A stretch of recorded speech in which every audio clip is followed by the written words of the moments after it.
Hello there everybody. So today what I'm doing is I'm going to be sharing with you some of my techniques that I've learned over the past 40 years on how to replace a convertible top. And this is going to be a general top installation video with certain techniques that I'll be pointing out. Regardless of the make of the vehicle, a lot of these tops are pretty similar. I'm not going to go specific how to in this video. I'm just going to be pointing out certain techniques. So this is a Mazda, but the top is similar on, like, say, Mercedes and BMW. So hopefully even if you've got experience with these tops, maybe you'll learn something that you haven't thought of, or something I could share with you here. It'll help up your game when installing these convertible tops. So do me a favor and hit the like button and subscribe, because I have these videos coming out all the time, and the bell notification, and so that way you get them when the new videos are uploaded.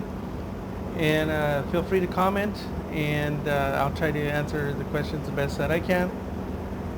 So here we go. One of the first things that I'll do is I'll unwrap the top out of the package, out of the box. Because what we got to do is we got to first find out if it's the right top. So let's take a look. Go ahead and fold it open here. Okay, it says here MX31. Let's see. So it appears to be the right one, and it looks to be the right one. So I guess we're good. So now we'll go ahead and proceed with removing the old top. So before we install this new top, it's good to take a look and see how all these anchor points here are designed on this top here, so that way we know how to take the other one apart and put it back together. So this will aid us in taking the old one off first. So we can see that there's some kind of an ABS plastic edge here with these holes. So that's the front header bow. Okay, the center bow has this plastic insert with some Velcro. That way we know how that comes off. Okay, we have some strings here. It appears for a cable. And behind the rear quarter window there, or behind the rear window, is some attachments here.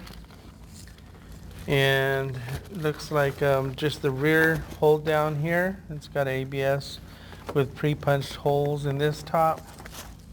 And we have the plug for the heated hard glass.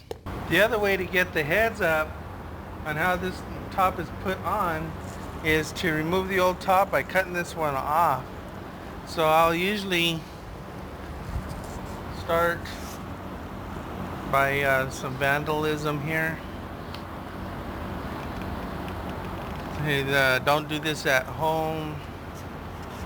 Don't do this to your neighbor's car.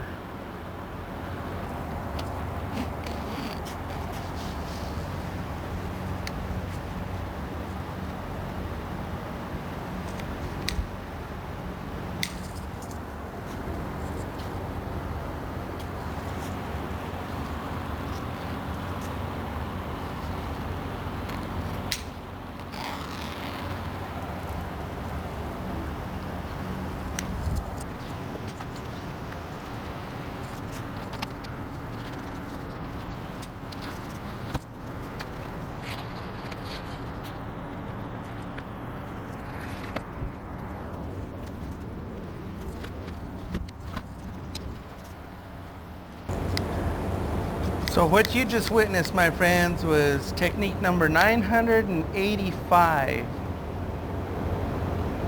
So I'm going to go ahead and remove this top from this car. It's going to take a while for me to do, and I'm not going to bore you guys with all those fine details. But if I come up and I noticed that there's a technique during this during the time that I'm taking it apart. I'll go ahead and record that and include that in this video. This is one of the things I was talking about.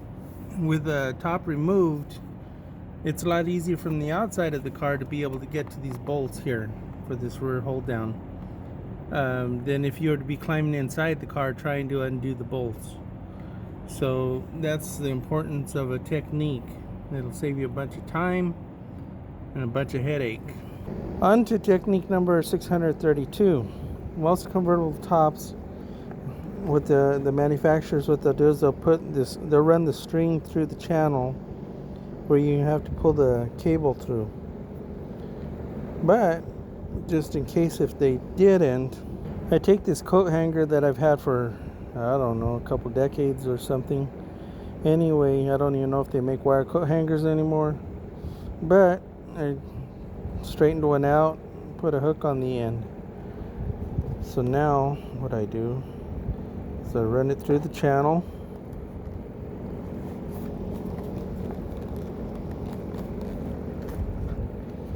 Take the end of the cable, hook it on there, then I pull it through.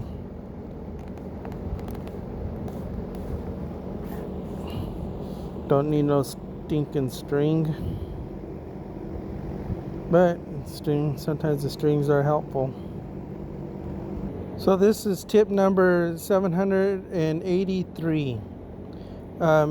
Sometimes you have to drill out like pop rivets and that are aluminum, and you end up with a kind of a mess that kind of looks like this. Well, the tip is it's easier to do the cleaning before you install the new top, because you have access here to everywhere where you have a mess, where you couldn't do that if the top was on and then you're trying to vacuum like this and then trying to get it back in here into this tiny little crevices. Anyway, this is easier. I hope you can use this one. Well, putting on this top here was pretty straightforward, other than that it took a really long time because of dropped screws, dropped nuts that were hard to start, and it's really cramped in there to try to get your hand into certain places to start nuts and take off nuts. And anyway, it was kind of crazy. But anyway, about the last thing I have to do here, which is going to be the technique number 632, is steaming out wrinkles when you get wrinkles like this. So if you didn't believe me, right now it's 97 in here and high humidity. So needless to say, I'm drenching wet. It's going to be July here pretty soon in Houston, Texas. And here I am adding more moisture to the air. So the way we get the wrinkles out is you take a steamer like this, you run it on the inside,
well, just like that. That's how you get the wrinkles out. So I hope that this video has been helpful. If it has, please do me a favor and subscribe to my new channel and ring the bell for new videos. That way you're notified every time there's a new video, which there's going to be a lot of them. So here we go. Until next time, we'll see ya.